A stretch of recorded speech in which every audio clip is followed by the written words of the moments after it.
Welcome to the podcast, All right. Pilates for PTs, from business to clinical. Hi y'all, my name is Stephen Dunn. I co-own Core Therapy and Pilates in Austin, Texas, and I'm the founder of Pilates for PTs. I've been a physical therapist for over 20 years, and I've been teaching Pilates and gyrotonic in my physical therapy practice for the last 15 years. In this podcast, I interview experts from all over the world so that you can learn more on how to grow your business or how to improve your clinical skills as a Pilates instructor in the physical therapy world. Thanks for listening.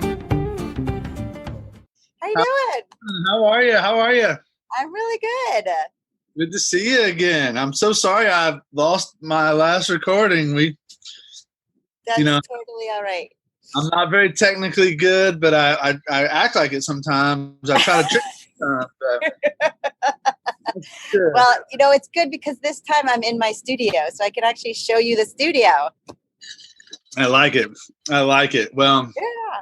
it's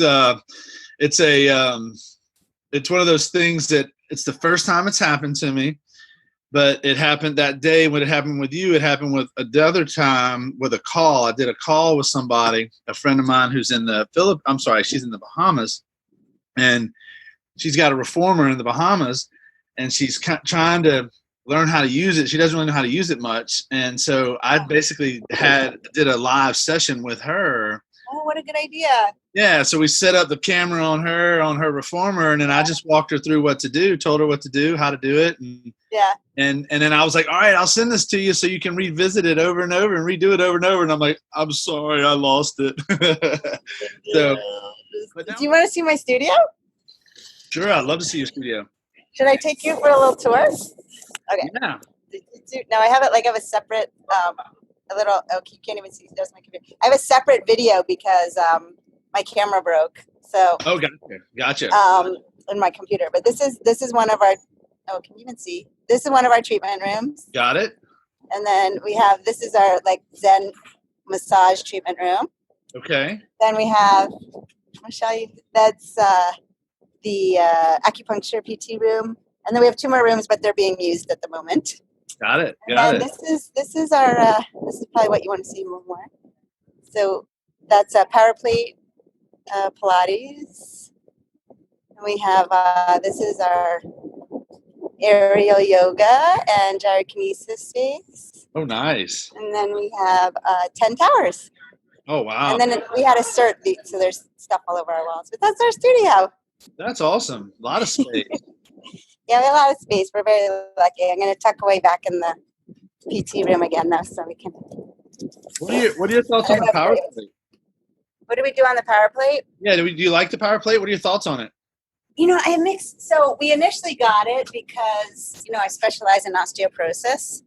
And the initial research was that it was really good for osteoporosis, for bone density and firing more muscles. Now we tend to use it more for kind of self-massage you can do on it. We still do have a lot of people who do kind of bridges and step-ups, and it helps fire the muscles. But we tend to use it, the clients have their own program before the session. Okay, gotcha. They'll use it for 10 minutes. We don't charge for it. And then then they do their session. Got it. So it's just a little extra for them. Yeah. We'll do some neuro balancing on it, and then we'll do people do their feet, massage their feet on it a lot. Got it. But we don't, I know that places in New York like Fluid Fitness have sessions that you can purchase. Yeah. So we don't really do that. So. Got it. And I've seen them and I've heard about them, but I've never touched them and felt them in person. So it's one of those things I've never, I've only heard things. And so I've always been curious because I've seen people use them and they tend to be, you see them in Pilates studios, gyro studios around. And so, but I'm the one that I need to feel it, touch it, and experience it before. Oh, yeah, same way. Yeah. To get it or invest in it. But Cheryl and I are that way, and we've never experienced it. And so it's one of those things that I every time I see it, I'm always asking people about it. But I don't know anyone here in Austin that has one for me to go play around on it. I'm sure there is one in town. I just don't know of one. So Right. And then there's the Galileo. Have you heard of that? No, I haven't. Dominique uses that. It's much smaller. So this one takes up a lot of space, but that Yeah. one's smaller. So, and also ours is kind of high. So we have people with, who've had strokes or paraplegia or something like that. And it is kind of hard to step up on it. Got it. So they tend to have one foot on the floor and one foot on the power plate. So yeah, I think, if I was going to invest in more equipment, I don't know if I'd get another power plate. Got it. Yeah. We just invested in a biomat, and we're playing around with, having a biomat as kind of an extra service. And, the people that buy our memberships, they can use it for free, but we sell it in little packages for the people that aren't on our monthly memberships. But we kind of use it as if you're going to pay for the monthly membership, we don't charge them extra to use it. It's just a perk, we throw that in there, but it's brand new. We've only had it for about a month, and we're letting everybody kind of use it free a time or two to see. And we're just kind of playing with it. We haven't had a whole lot of people paying for it yet, but we're playing with that idea. And so I'm always looking and seeing what other people and asking questions about what other people are using for those kind of like ancillary services, I'd be very curious how it works for you. I mean, we had a person come and we tried it out, and I really liked it, but it was again, I was like, do I want to invest in the biomat or do I want to get an ultrasound machine? It was kind of exactly. So, and we're still on the fence because it's still pretty new. But a friend of mine who is I guess she's had one for a couple years at her facility, and she's a myofascial release and pelvic floor therapist about an hour from me. She says she sells about 20 to 25 sessions a month. So it's not a lot, but if I can get, I'll take that, because it's like, we're selling them for like $30. We're selling them for $1 a minute. So it's like if you can do 15 minutes or 30 minutes for 15 or $30. And we're selling about 1 or 2 a week right now, but it's one of those things I'm just kind of curious. But I actually like it. I've been laying on it quite frequently, and I'm not a big heat person, but boy, it is comfortable. That infrared heat, I really do like it. So, but I'm still I'm still on the fence about how it's gonna the ROI on what it's gonna be for it. But I'm about to hire a Reiki trainer, and I had her do a Reiki session on me while I was on the biomat, and man, I was out like a light. Just so it was great. I loved it. I woke up, I'm like, wow, it's over. She goes, you slept the whole time. I'm like, yeah, I'm pretty good. So awesome. But that's what I was actually thinking. Like, if I got one, I was thinking of doing it as an add-on service to the massage or to the myofascial. Like, have it on a treatment table, and then whatever. Massage is $100. If you want with the biomat, it's $130 or something. Yeah, and we've had a hard time finding massage people. So like the idea of like, let's try, instead of a person, let's try a thing. That we pay for the thing once. So we're gonna give away like a biomat session on people's birthdays, on their every anniversary that they've been with the studio, anytime they refer a friend, because we used to give out free sessions. Well, guess who's paying for that? Me. I'm paying for that with payroll, and I don't mind giving some free stuff out. I really don't, but I like giving out this because it doesn't cost us anything, but it's like plugged in and a little electricity to be running. Right. So that was kind of my thoughts on that, of instead of going with a person, an actual thing. And now I have a Reiki person who's actually a client that might end up working out for her to come in and work. But I've had a hard time finding massage therapists. I've interviewed 4 or 5 of them over the last 2 years, and they just never worked out. And it's always been frustrating. And I just want someone to come in. So the biomat is my attempt at like kind of hacking that payroll a little bit. Guess what? Biomats don't get sick. They don't call out. They don't need a vacation. So, and my kids actually like it. We'll bring it home on the weekends, and my kids like it, which really kind of nice. It shocked me, and they're like, "Yeah." I mean, my kids will try anything because they think Mom and I are weird enough that they'll try anything a time or two. And they were hearing us talk about it, and it got shipped to our house, so it was at home the first weekend, and they used it as much as we did. So now I try to bring it home on the weekends for us to all use it. But that's so great. That's so great. I know my 7-year-old's doing cupping to my husband.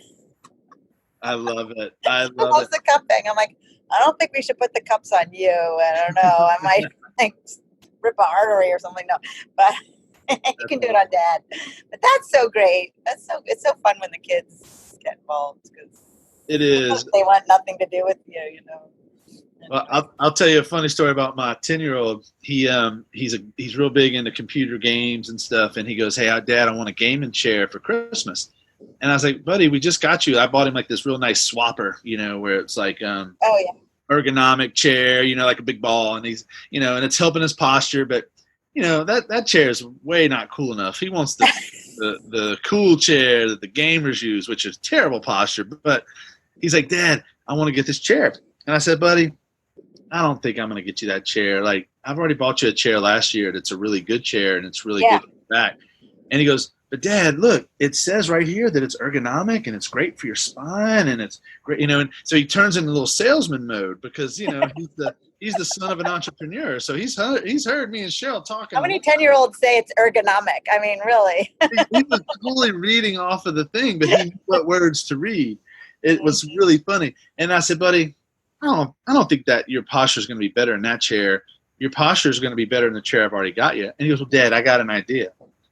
What if I do Pilates every week so that my posture is better in every chair I sit in? Will you then get me the chair?" Ooh, that's a hard sell. I said, "Okay, let's start doing Pilates every week and we'll talk about it." So he's been coming in for 3 months now, 10-year-old, and this was his idea. And he's doing private sessions with one of my trainers. And then my 13-year-old says, "Well, I want to do it too." So they're both coming up, and they do it one after the other because they can't do it together. No way. And it's really been cool that like he sold me. You know, he totally like he found a way. Now he doesn't know I bought him the chair, but I did have to. I felt like I had to buy him the damn chair at that point. Now you have to. They've been doing Pilates. So you can't post this before Christmas. That's right. So for Christmas, he's getting this dumb chair that I'm really frustrated about. But he sold me on the Pilates, so I can't I feel bad. So we've got it. We got it hidden in there in the biomat room. Oh, that's so great though. But then if he ever slouches, you'd be like, "See, now to keep doing the Pilates." That's right. That's exactly right. So now I'll show you around my place real quick. Yeah. This is my room. Oh, nice. Where I set up, and then this is our little front desk room. There's Jace, and then we have what's up, Neil? We got 4 towers. Nice. And then we got a archway here, and then this is all of our the specialized equipment. Let me turn the light on for you, Neil. Wake up, man! It's bright. Oh, that's so great. And then that's some of our, so this is our gyro room. And then, our little biomat room is here. So we've got the biomat underneath that little massage table. Yeah. Back there is the gaming chair. I love it. Hidden in the box. And then I have a PT that just started working with me, and he uses this room. Okay. So he's full time, and we're just kind of building his schedule up.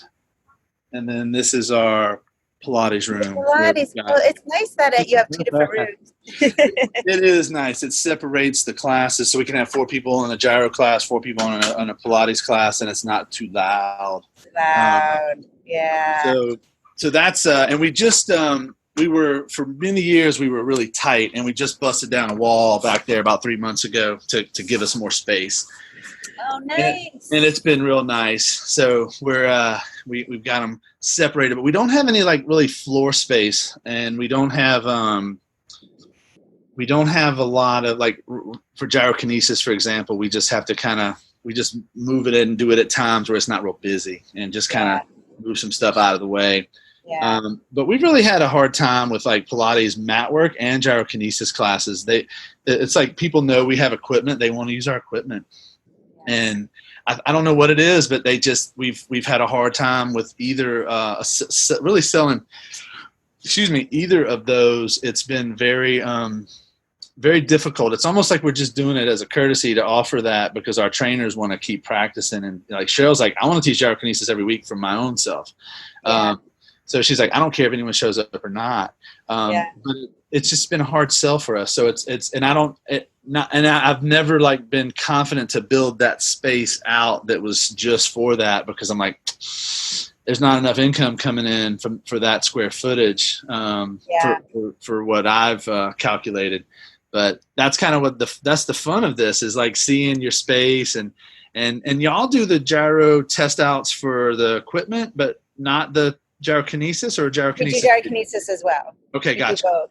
Okay. So so you can see that our gyrokinesis space is very versatile. Mm-hmm. So we have one of our jump stretches, and we have our gyro toner in there now, and we have the aerial, and we have Pilates mat in there. So when the test outs come, we push all the equipment. Our studio is kind of like an L. So if it's gyrokinesis, we'll put everything on the other side of the L, and then for tonic, we put everything on the other side. So all of our equipment's on felt sliders. We adjust for what's ever coming. But I don't think some studios have like a separate classroom base, and I don't think we could afford to do that. But I can't. Space, it's never been. We'll have, financially it's very difficult to have a separate space. But a lot of our PTs use the floor. One of our PTs also yoga. They're all gyro, but one's yoga, and then so she'll use the base, and then we use the sling sometimes for mobilizations. Kind of nice. Yeah. Got it. So how'd you get into the aerial yoga? Is that new, or is that something you've been doing for some time? No, that's probably our newest service, actually. We had one of our teachers was an aerialist, like the real thing. Like ceilings and whatever drops and all that kind of stuff. All the crazy stuff. All the crazy, like pink or whatever, flying from the ceiling. Yeah. So and then Miriam's into it now, and then another teacher, Dina Markham. Like, there's so many gyro teachers who do the real aerial, but I just started taking the aerial yoga aspect of it, and a lot of the specialized equipment, you can get a feel for that sensation with the aerial sling. So it's nice because we're able to offer gyrotonic group, but then the group students don't get to do the specialized because we can't use specialized in group. We don't have 5 or 8 jump stretch boards. So you can actually do a lot of the movements that you would feel on the jump stretch board or on the archway in the sling. So we're able to have, it is very gyrokinesis-esque. Got it. I don't want to break any trademark rules here or anything. But, I always say, like, we use our first brain. My first brain, I was trying to train in gyrotonic and gyrokinesis first. Then I became a PT. So sometimes I always fall back on my gyrokinesis. And so when I was trained in aerial, I still fall back on my that's like my core, right? That's my essence, whatever. So I'll teach a sling class, but there's so much gyrokinesis in it. So it's fun. So tell your story about how you ended up going from, ended up in the gyrotonic world and then ended up as a physical therapist. Let's I know you and I have had this talk before. That's right. I forgot. Let's tell that story again, because I think that's a fantastic story of kind of how you came to this. And I've been asking everyone in these interviews, did you become a fitness instructor first, or did you become a PT first? And what came first, the chicken or the egg, and then what led to what? So tell your story about that. Sure. So I was a dancer, and I hurt my back, and I couldn't even stand up. Like, I would go to class because I felt like I had to go to class, and I tried different things. I tried chiropractic. I tried, all this stuff. But then someone told me, go do gyrotonic and gyrokinesis. Alice Diamond is in Colorado now. And so I went to Studio Riverside, which was in New York, and I did gyrokinesis, and I could not walk unless I did gyrokinesis every morning. So it healed my back. I tried, I tried chiropractic, I tried everything, and it was incredible. So before you were a trainer? Before I was a trainer. Okay, I love it. Yeah, this was my first. I was just a dancer, and not just, but I was a dancer. And then there was a few dance teachers who taught gyrokinesis, and I not only did it fix my back, but then I could pirouette better, I could turn better, my legs went higher, but the ease of dance was tremendous. So I just couldn't believe how much easier it was knowing the principles of gyrotonic. So then, of course, I was a dancer, I couldn't afford it. So I did work study for Julio. I fed his cat and cleaned the studio, and this was White Cloud at Lincoln Center. And I would take class anyways. So then finally Lita was like, become a teacher. So I became a teacher, and that was in 94. Yeah, I started taking, I actually took the gyrokinesis as part of my dance program. So I was on scholarship at Alvin Ailey, and it was called Yoga for Dancers with Hillary Cartwright. That was my actual first exposure. And when I stopped taking that, I was still in the program, and that's when I hurt my back, and that's when I returned to gyrotonic. I forgot that part of the story. Yeah. So yeah, I did my foundation with Julio and in gyrotonic and gyrokinesis, and then that was 1996, and then this is my story. This is what I believe. I don't know. So Julio finally eventually left New York, right? He went to Miami.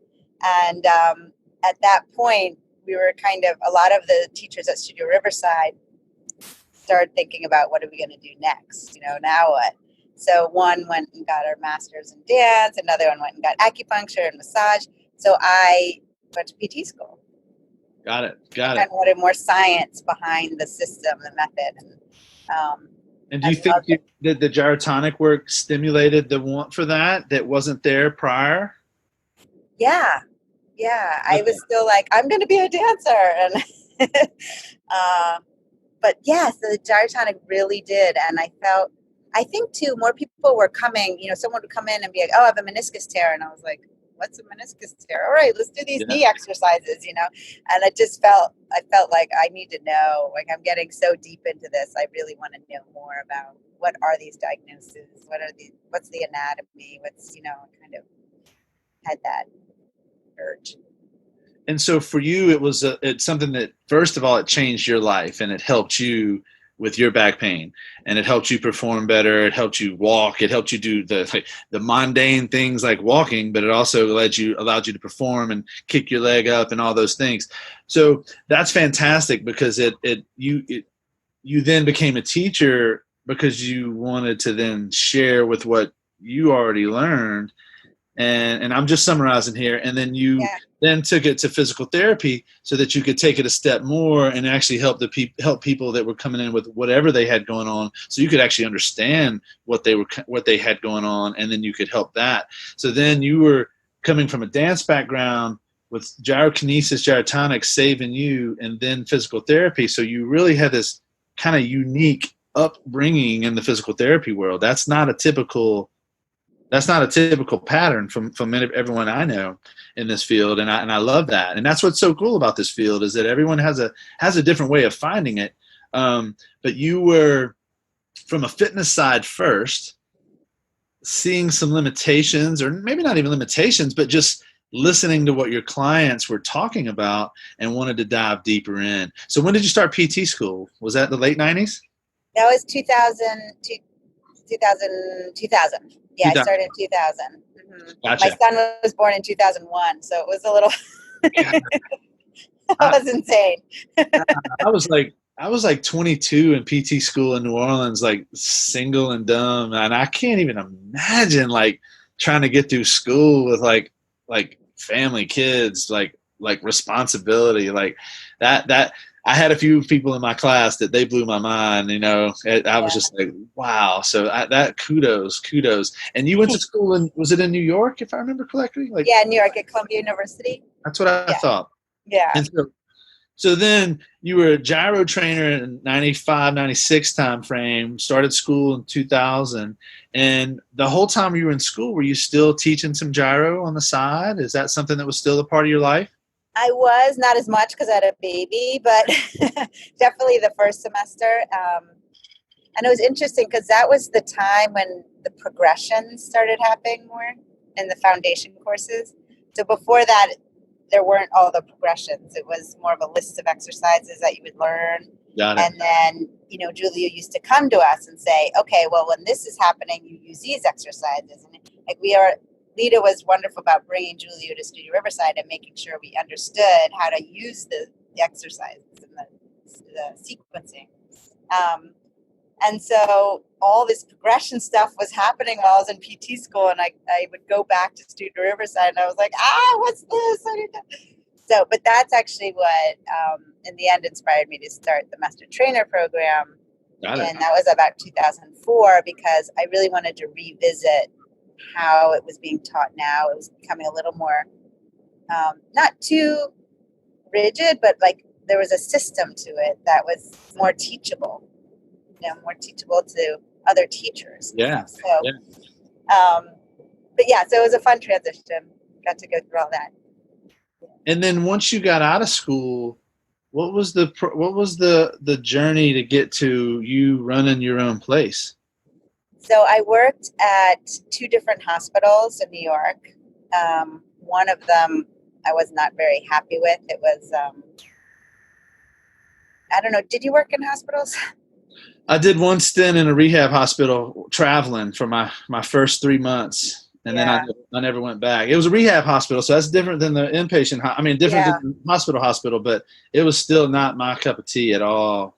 I mean, sometimes I was like, how do these people make it out of here alive? It was rough. And then, one of the hospitals I worked at there was a lot of people who the last thing they wanted was physical therapy. They just had surgery or they just had something, and it's like, well, I don't want to see a physical therapist. I don't want to get out of bed. And it's like, oh, really? And so that wasn't my thing. So I switched to another hospital, and they did a split of rehab and outpatient, actually, even though it was a hospital.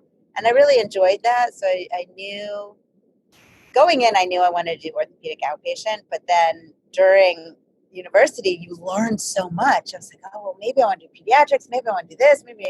So it was nice to try every field. But in the end, outpatient, ortho, and neuro were definitely what I enjoyed the most.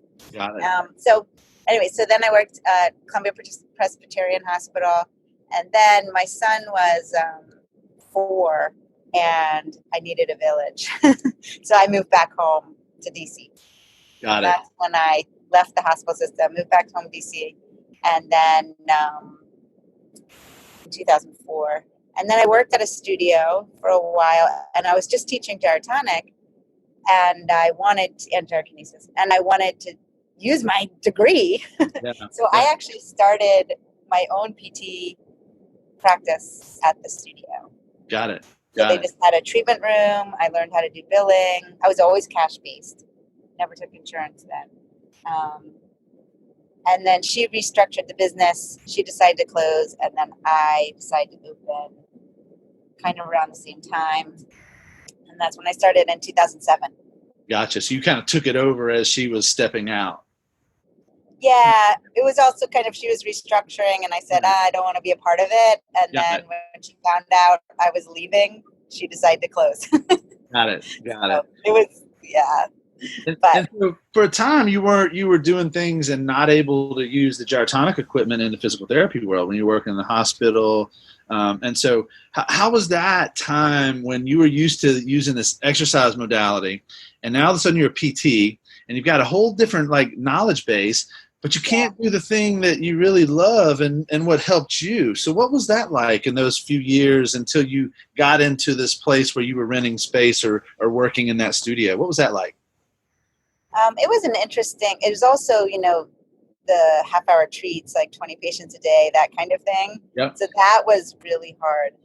The time, like not having the hour to kind of focus and concentrate and give them a good program. And that was the hardest transition. I always used gyrokinesis. So the other PTs are like, what's that crazy girl doing in the corner with the archer curl? And so I always incorporated, the narrowing and that was lumbar stability, right? Before there was lumbar stability. Yeah. And so, it was such a part of me. I always used it anyways. I didn't have the equipment, but I'd tie TheraBands to different things, and we'd be doing all kinds of basically gyrotonic, but with TheraBands, So I still did. I did the psoas stretching on so many clients, and so it was always part. Even in the hospital, it was part of what I did.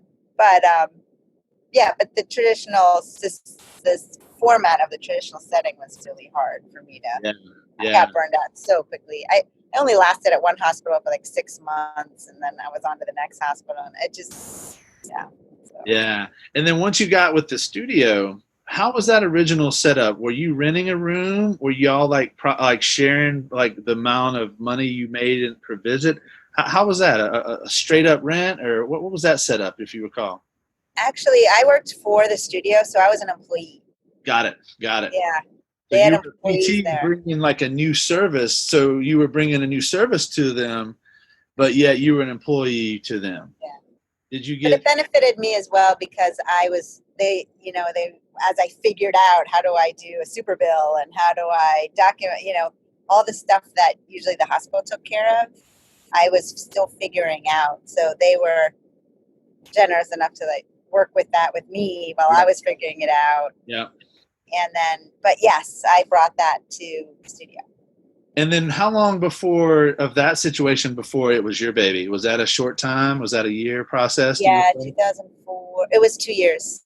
Okay. And in that time in 2 years, like you were like, all right, I'm never going back to the hospital again. I'm never working in any other setting than this. And then from there, you started growing basically what you wanted to do. And so now you've got some people that have come on and work with you. You just showed us the your space. So tell me when was it that you started, and the wins aren't that important, but it's more about how did you start bringing on that first PT? How did you start bringing on your staff? And let's talk a little bit about what kind of staff you have that are working with you now.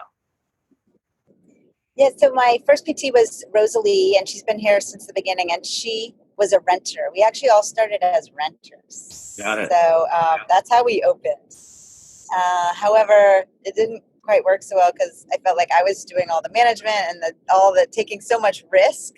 Yeah. And yet they just pay rent. So it didn't work for me. I didn't feel like, just covering rent wasn't enough. I needed to. Yes.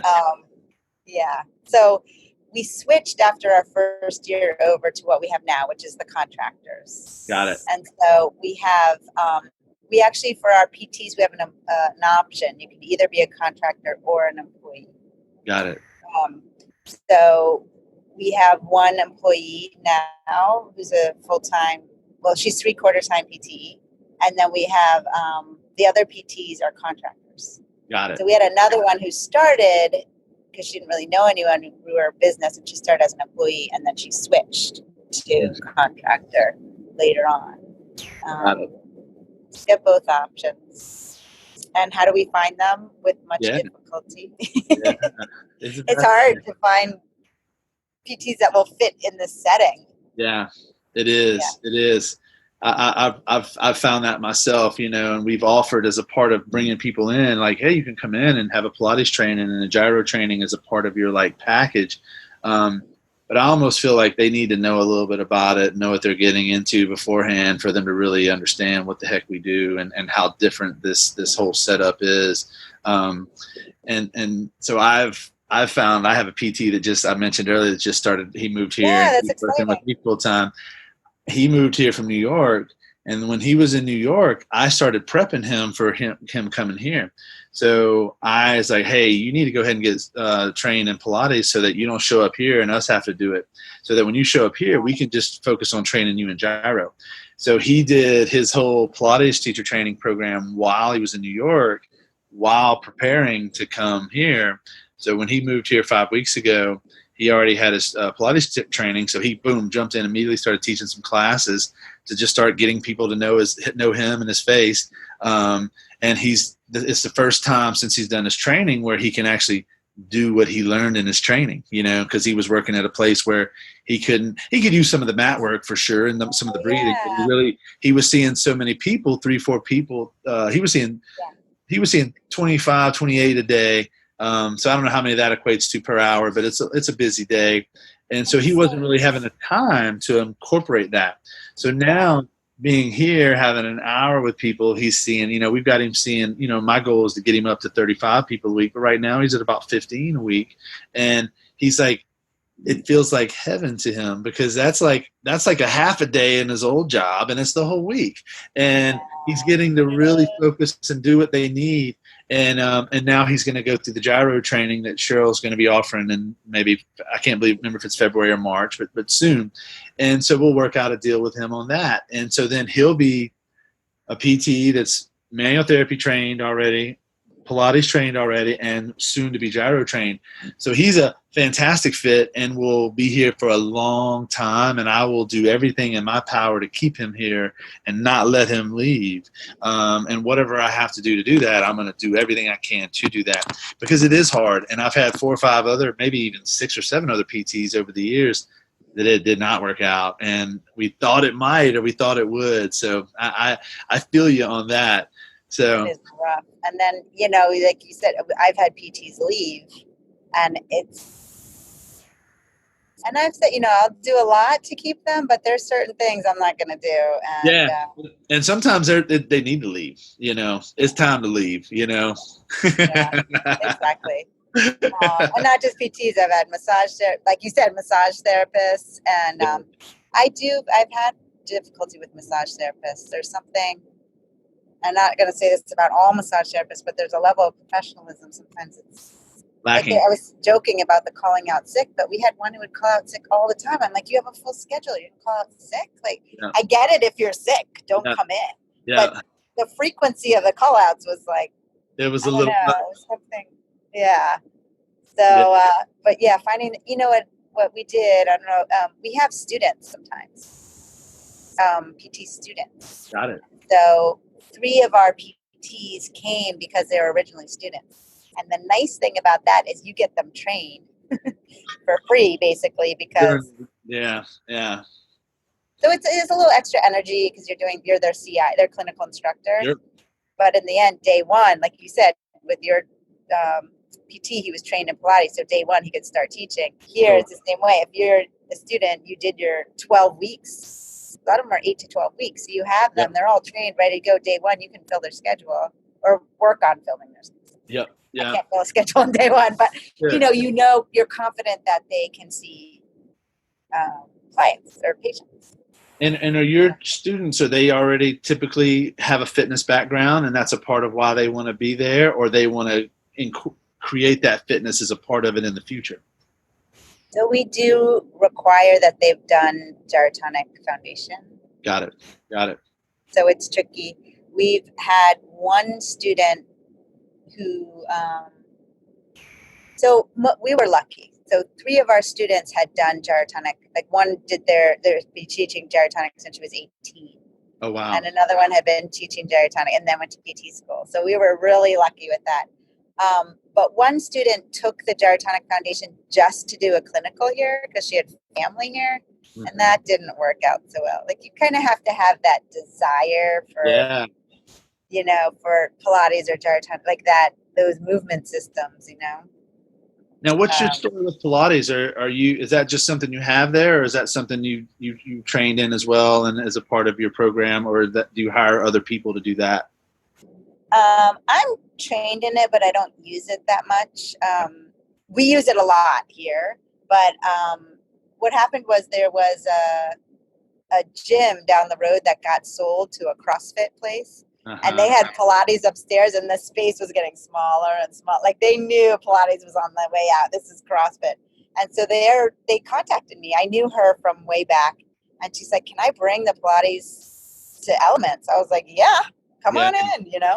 So it was just her, and she had a bunch of clients already. So I got all the equipment used from the gym that was switching to CrossFit. And so it was amazing. Like that started our Pilates program. And then 2 other teachers came, and now also all of our Pilates teachers are also gyrotonic teachers. Gotcha. So they do, which is nice, right? Like to For have, sure. And I always talk about in the Pilates and gyrotonic world, when we market, no one knows what gyrotonic is, so we market the shit out of Pilates because people know what it is. Yeah. People know more about Pilates than they do PT, as far as the kind of PT I do. And people know more about Pilates in a general population than they do about all the differences in physical therapy and all the different routes or the specialties and blah, blah, blah.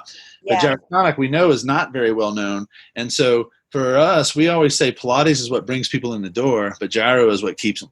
And so from a standpoint of marketing, we don't put too much out with the gyrotonic because of some of the trademark stuff too. It's kind of they kind of bust my chops every once in a while. And so maybe too, and I've been doing a long time. Yeah. So we kind of really focus on this idea of using Pilates because of its popularity, as a way that, oh wow, that's a PT that does Pilates. But then when they come in and start working with me, and I throw them on a gyro machine in that session, they don't really know what a gyro machine is. They sometimes don't even know what a Pilates machine is, and they're just moving and doing things differently. And so I just do what I need to do with them. And I combine my hands, I combine a little bit of Pilates, I combine a little bit of gyro, and I do whatever they need. And some person might respond or might not get gyrotonic at first. And so I might start them with a whole route of Pilates to build up to it. And it just depends on so many things. But I am happy that I have a lot of things in my bag of tricks to pull from. And again, whether they're adamant about like, well, I'm here for Pilates. Well, yeah, I can teach you Pilates. If someone's like, ooh, I want to try this gyro thing. Well, yeah, I can teach you gyro too. And again, I'm not necessarily doing a full session with anybody. I'm doing PT hours. And in that hour, it might be 30 minutes of manual and 30 minutes on the equipment. Or it might be 40 minutes of manual and 20 minutes on the equipment. Or it might be 10 minutes of manual and 50 minutes on the equipment. But it's never like a private. It's still PT, even though I'm using the equipment. But then whenever people don't need my hands and they don't need more homework to do, that's when I then move them over to work with the trainer. So we kind of do a situation where they work with me at the front, at the top of the funnel down to work with the trainers, and then end up in a group class if they so choose to be in a group class. Some people choose to stick with privates, and again, our group classes are 4 people, so they're very small, and we got that option of like moving people from one to the other. Now, some people show up for classes and then end up seeing me because they're hurt. So sometimes they show up for Pilates class, end up seeing me for PT, end up doing gyro classes long term. And again, so it just varies a lot. But I love to kind of get everybody's take on that. Do you you're in charge of like your marketing and rounding up all your business and doing all that, and everyone else shows up and you provide them their clients, or do they bring their clients with them? We provide the clients. Gotcha. We do have a nice referral system from a couple doctors, and then we have word of mouth, always the best for us. But I think we said this in the last call, but we accept Medicare. So the Pilates mat class, the funny thing is, I mean, we secretly call it our Medicare discharge class. It's like we specialize in osteoporosis, so we have a lot of people, women who have osteoporosis, and they're in that Pilates mat class, and a lot of them have gone through PT. So that's how we fill our Pilates mat, to be honest. Got it. But like you said, it's tricky because we will need like 6 to 8 people in a group class to get the amount of money you'd get for one PT session, right? So it's but we love having it. Like you said, it's fun to have. They don't want to leave. Medicare, you get like 15 sessions. There's a cap. Whether they tell you there's a cap, right? Unless you want a manual audit, there's a cap. So it's nice to have an option for them that's affordable. Yeah, for sure. But to make it financially viable. So it's tricky, but I kind of digressed there. But That's great. We're out of network for everyone else. So. And that's kind of like I talk about lead magnets when I'm talking about business. Well, your taking Medicare is kind of like a lead magnet. It gets people in the door, and then they can pick and choose your cash services after they're discharged, and you're going to get whatever you're going to get per visit with Medicare. That's kind of your standard. But then, and it's probably not the same that you're charging for your cash rate. But at the same time, these people show up. Do you take Medicare? Yes, it's an easy sell, right? It's such an easy sell. you take my insurance? No, I don't. And let me tell you why. It's a hard sell sometimes. It's not so easy. So taking Medicare, and I've thought about that as I expand and grow, because I want to bring more people in to work with me. But how do I get them more people? Because, you know, if it's word of mouth, a lot of people, they want to see me because they know me. So I'm having all of my new clients that know me because they're word of mouth from so-and-so who I'm working with now. I'm seeing them. But anyone I found from Facebook, anyone I found from Instagram, anyone that's found us on Google, they're going straight to the other PT, Andy, not me. But that's kind of been that's the challenge, right? And so, yeah, it is a challenge. It really is. Yeah, yeah. And, you know, like you said, the cash-based clients are a harder sell. So I usually see those ones because I want to make sure we keep them. Whereas with the Medicare patients, I tend to send them to the newer PTs or something. That makes sense. They're still good. They're going to get much better care at Elements than they're going to get at some factory clinic where they're seeing 20 minutes. So they're still getting much better PT, you know, quality PT, but they don't have to see me. They're not like a huge complex patient that were referred to me for a particular reason. Yeah. So it is a nice way to fill other. Now, what would you have to have that? What would you say as far as like for me, like our breakdown is we teach about 25 group classes a week. Sometimes it ranges from about 23 to 28. And then, you know, we have privates that, you know, maybe it's like 50 to 60 privates a week. And then in the PT between me and the other therapists right now, we're seeing about 40, and that's going to hopefully be growing. So we kind of have this, you know, this layout where we tend to see a little more privates than anything else because we got more teachers, but our class schedule has grown in the last 2 years because we've got a little more space. So how, like, I still see like my PT dollar amount is more because it's a higher per amount. So me and Andy seeing 40 people is going to bring in more than 60 people privates and the whole 28 classes of training. So, but that's kind of how we do that. Are y'all doing classes as well as privates as well as PT? Are they kind of separated in those same kind of things? Yeah, very similar. So we kind of have about a quarter PT, a quarter privates, and that's gyrotonic and Pilates combined, meaning private, under privates. Yeah. Then we have the Pilates, the privates, the group classes, but you know the nice thing is we can have 8 people in a group gyrotonic. Yeah. So that's when it's financially viable again. Like if we have under 4. It's not, you know, they might as well do it private. Yeah. So, yeah. It's nice to offer that service, but financially it's tricky. You know? It doesn't make much sense. Yeah. Because you need more towers, you need more equipment, and then is it actually worthwhile? But because we have the certs, we did choose to go that route and expand and have more towers.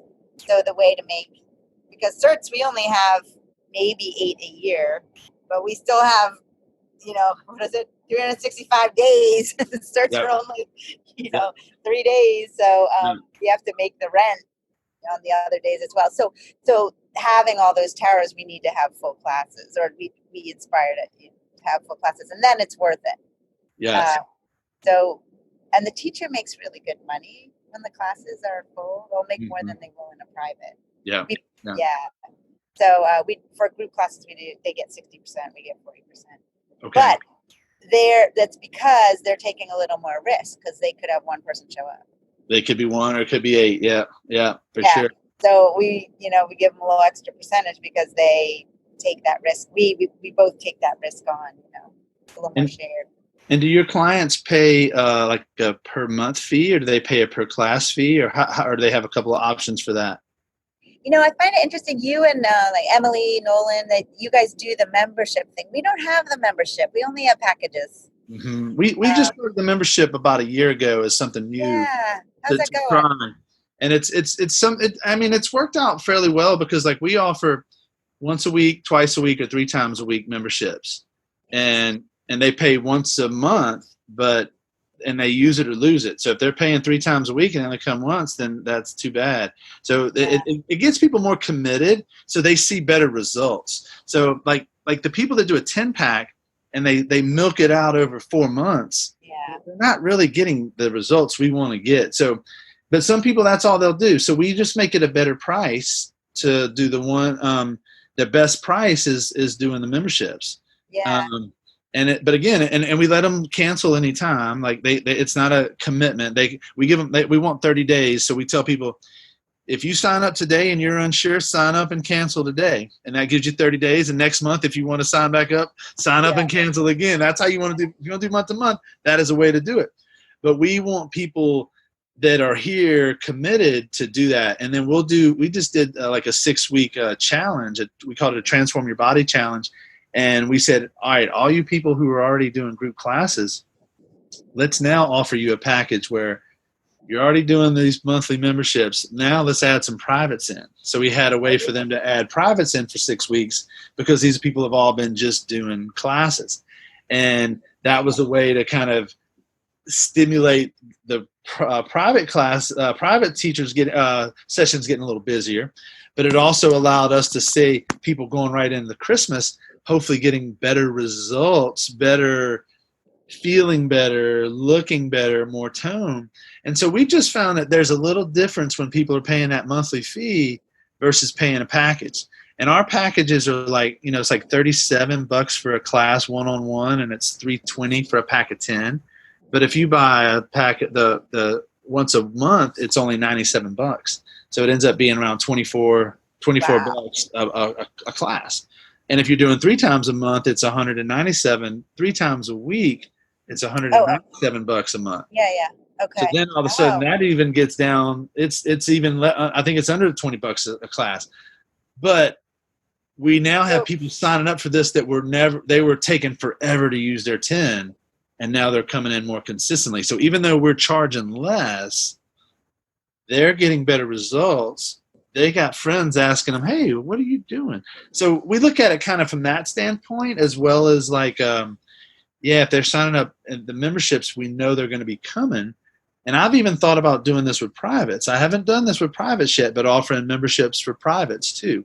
Because I know people that are doing that, and they don't even offer packages anymore because they've gone that membership route.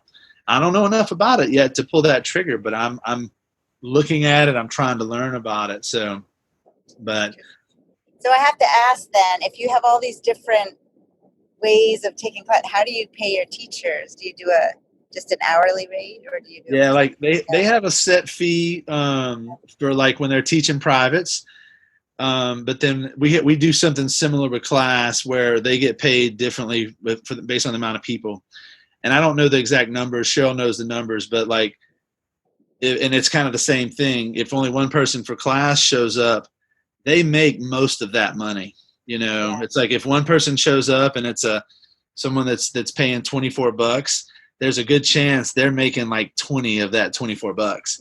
And then I think it's a scenario where they get paid extra per person. So if like 4 people in class, they're going to be making like $40. I don't know exactly, maybe $40 an hour, and 35 an hour if there's 3 people, and 30 if there's 2 people, and 20 if there's 1 person. I don't know exactly. Yeah. So we take it. We'll make a different amount if it's 4 people that are paying per class.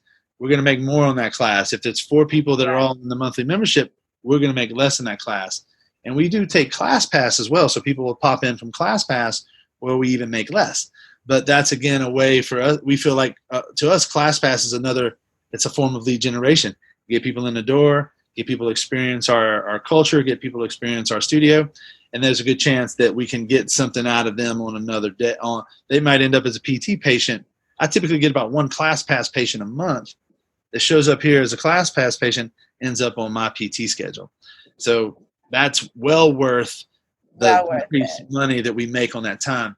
So there's some classes that don't do as well for us based on the way people are paying, but we don't pay our instructors differently based on the way people are paying. We have we figure that's on us to try to accommodate and try to be as optional as possible, or as many options as possible.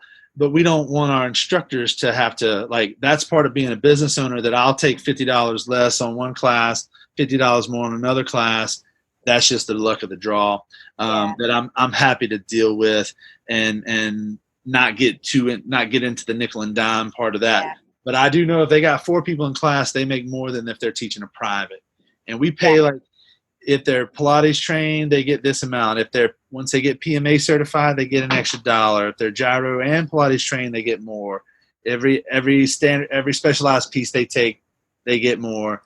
And so we kind of look at it from that standpoint. And the people that have been around a long time that have done the most trainings, they're the ones that are going to be making the most money on the privates. And so, but everyone has like I can pay money to do that, but that's going to be an extra $1 every time I work. So that we feel that that's a good motivation to want people to take more and more. Yeah. It's nice.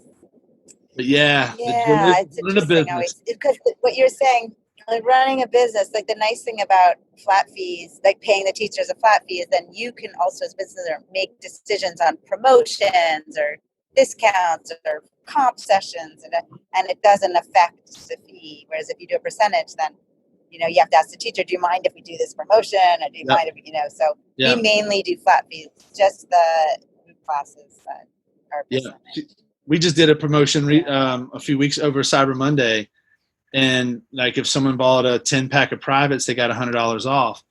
I'm still paying my instructors the same, and if someone bought a membership, they would get a discount for the first month, and I'm still going to pay my instructors the same. That's just for me another form of advertising, another form of getting our services out there. And I'd rather pay them than pay Zuckerman. Totally. Now, do you have some trainers that work for you that are not PTs, correct? Yes. Gotcha. Yes. So we have their Pilates, Gyrotonic. And then another thing about the massage that you mentioned, we found, just like with your PTs who do Pilates or Gyrotonic, our massage therapists who are also Gyrotonic have been most successful. That makes sense. The more hats someone can wear in your business, the better. And now, what about your front desk? Yeah. Do you use is your front desk person also someone that teaches and trains, or are they separate and just front desk? Funny you should ask that. So we had a front desk manager who was amazing. She's been here 8 years, but a couple of years ago she got trained in 2000. I don't remember. Anyways, a few years ago she got trained in Gyrotonic. And then she became a massage therapist. So then, she was behind the desk, and then she was doing a massage, and then she was teaching gyro, and then she was behind the desk, and we were like, "Where are you? We need you at the desk." She would be giving us So we just are training now, finally, full-time front desk manager again, who's not gyro or massage, because it just started to be too much. So our previous manager is still going to stay on board to do Medicare billing and payroll and things like that, but she's not going to be at the desk. She's going to be doing more teaching. Got it. But I have a feeling this manager will eventually become a gyro teacher too. So that's kind of what happens. How about you guys? We right now we have a guy that is full time, and he's an old patient, but he's not a trainer, and he's here 30 hours a week. And then there's 2 girls that help him. And they're both new trainers that have recently gone through and gotten certified. And so they're building their schedule. So they help out. They might be here for an 8-hour day and teach for 2 hours and help in the front for 4 hours and run errands for me for an hour. Who knows? They kind of wear those hats. But Jace is here 30 hours a week to kind of have some stability. And then he designates and he has them. He delegates the stuff for them to do. But their goal for us is to get them out of the 2 girls. We want them to get busy seeing clients, because they make money. Everyone makes more money when they're seeing a client. Yeah. So we want to have them work up front for 6 months to 8 months to a year to then move out and only be teaching. And then all of a sudden our clients are used to calling and talking to them, scheduling with them, paying them. Then all of a sudden it's like, I need you to see one of my trainers. Well, who do you want me to see? Well, I want you to see Liz, who you've been scheduling with for the last 2 weeks. Okay, cool. She's great. So it becomes an easy way of sliding people over once they already know them, instead of me just trying to throw someone brand new towards them. So that's worked out good for us, but we like having Jace, who's not a teacher, has been good, because most of the time we've had what you just described. Yeah. Someone who was just getting certified, running the front, trying to teach. They really want to teach. They really don't want to run the front, but they need the hours, so they're working up front for the hours. So, but that's an interesting, it's always an interesting thing. But for me, all three of my people up front, they're all patients. They have come through our program. They have experienced what we do. Yeah. So when they're on the phone with people, they can relate and they can tell their story. So that's one of the best things about like not taking insurance, is having a team up front answering the phone who trust me and love me for what I do to help people. And they're not getting paid extra to do anything about like numbers. They're just getting paid to be real and authentic and just listen to the story that they're telling you and find out if we can help them. And that makes it a lot different than, trying to like, ooh, I need this person called. I need them on the schedule. I'm going to get an extra $1 if I schedule that person. I don't incentivize them that way. It's more about make sure you have the right person on my schedule, not just a person on my schedule. So, well, it's been great, Justine. I love it. We just jumped in and started talking, and it was all. Well, I'm so fun. I'm about to wrap this up. My computer battery is running low, and it's getting time. It's getting dark here. I'm sure it's already dark here where you're at. But I want to just ask if someone wants to reach out to you and they want to get some more information about Gyrotonic and the systems that you're doing, or more about how to learn a little bit of what you got going on, how do they reach out to you? What's the best way? The best way is email, and it would be frontdesk@elementcenter.com. Awesome. So frontdesk@elementcenter.com can let them know all about all our workshops and everything. It's also on our website, elementcenter.com. But the front desk is the most up to date. And then if you have a specific question about what I do, we specialize again a lot in osteoporosis. We teach the Gyrotonic application for osteoporosis. Then that would be Justine@elementcenter.com. So gotcha.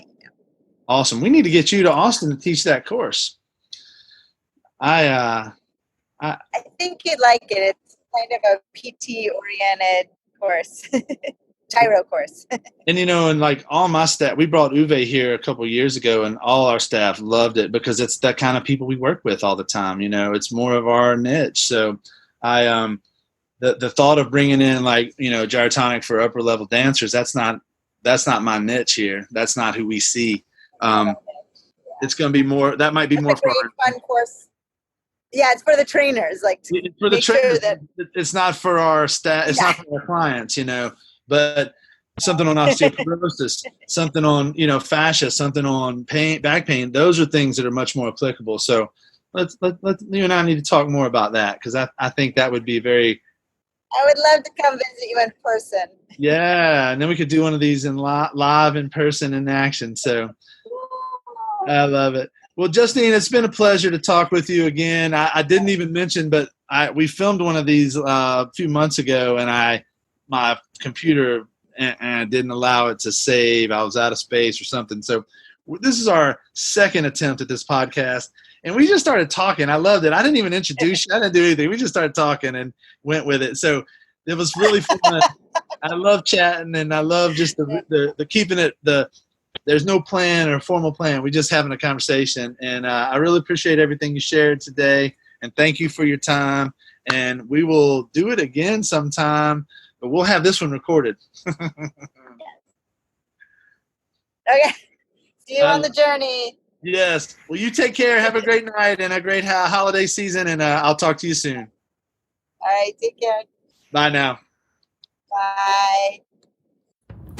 Well, I hope you enjoyed the podcast, and if you did, could you do us a favor and leave some love and write us a review? My name is Stephen Dunn. I help physical therapists incorporate Pilates into their physical therapy practice. If you would like more information on how you can incorporate Pilates into your physical therapy practice, then like my Facebook page, Pilates for PTs.